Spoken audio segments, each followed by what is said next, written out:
ലോക മുങ്ങൽ മരണ പ്രതിരോധ ദിനത്തോടനുബന്ധിച്ച് ജലശയനം 2025 സംഘടിപ്പിച്ചു. മുങ്ങിമരണങ്ങളെക്കുറിച്ചും ജലസുരക്ഷയെക്കുറിച്ചും പൊതുജനങ്ങൾക്ക് അവബോധം സൃഷ്ടിക്കുക എന്നതായിരുന്നു ജലശയനം 2025 ലക്ഷ്യം.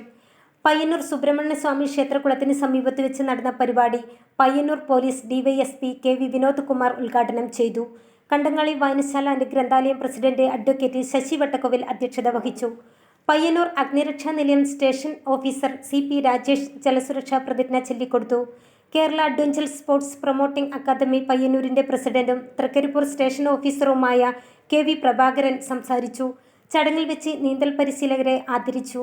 പരിശീലകരായ KV. Prabhakaran, Lakshmanan P, Suresh Kuttammath, Chandran C, Pramod Kumar D, V. Sivaraman, Sheethal, Aparna, Baburaj എന്നിവർ ചടങ്ങിൽ വെച്ച് ആദരം ഏറ്റുവാങ്ങി.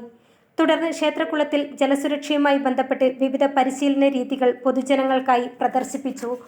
ഫ്ലോട്ടിംഗ് രീതികൾ, ജലസുരക്ഷാ നിയമങ്ങൾ, സ്കൂബ ഡൈവിംഗ് ഉൾപ്പെടെ അവതരിപ്പിക്കപ്പെട്ടു. അഗ്നിരക്ഷാ ജീവനക്കാർ, സിവിൽ ഡിഫൻസ് തുടങ്ങിയവർ ചടങ്ങിൽ സംബന്ധിച്ചു. First one news, Payyanur.